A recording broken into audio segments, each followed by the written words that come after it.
Hello,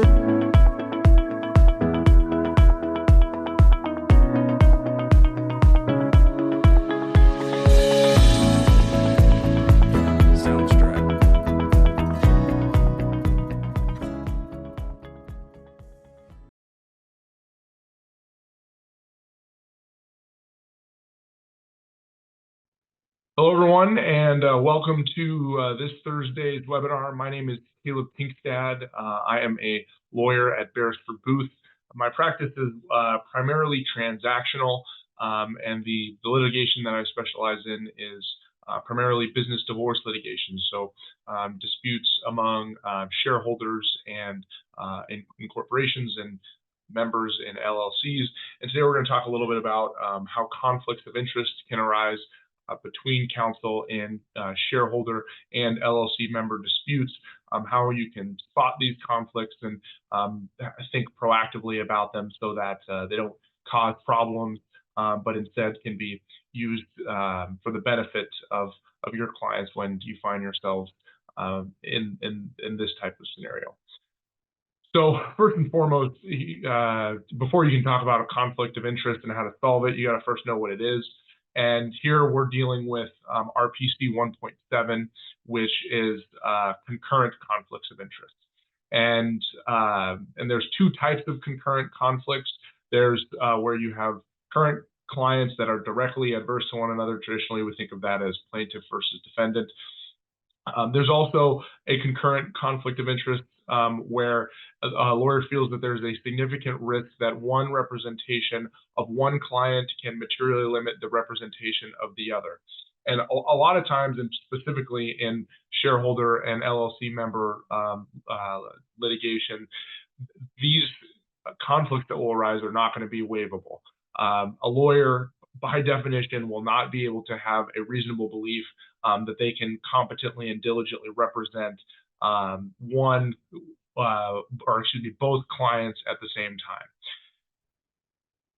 And so here now that we've got a little bit of a background and refresher on what constitutes a concurrent conflict of interest, it's important to realize sort of who the players are and how how conflicts can arise.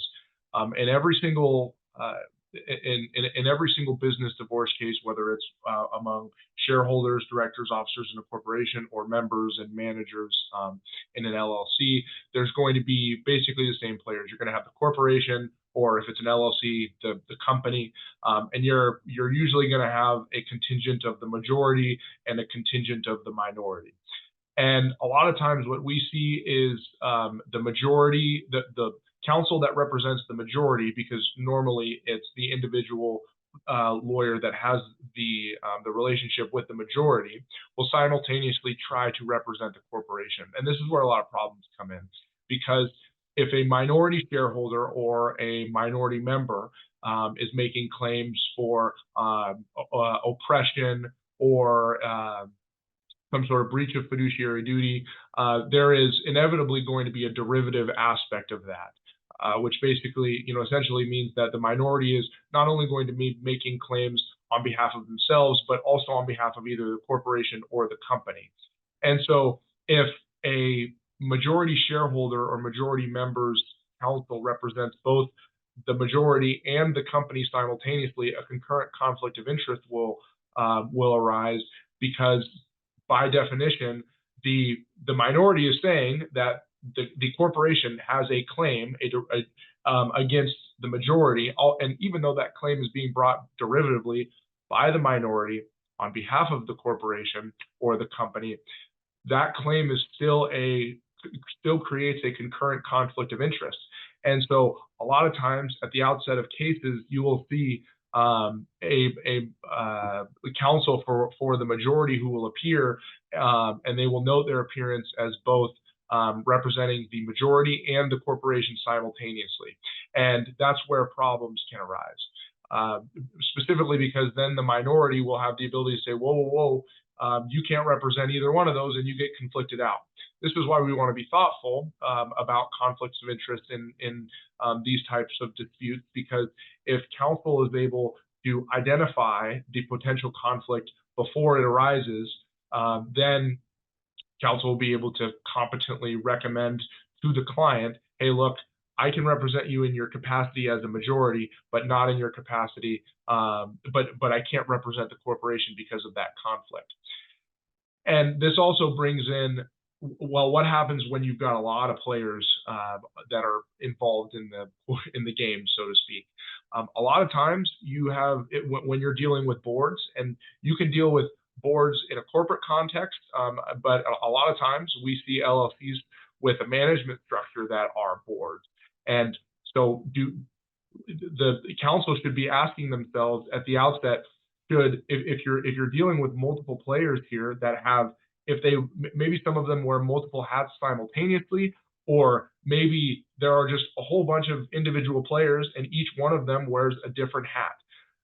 Do they need their own counsel? And this is where the current counsel should be thoughtful about what roles do different people have, and is there a chance that certain people, and potentially, and more specifically, we think about directors of a corporation, or individuals on a management committee on an LLC, or a board of managers on an LLC.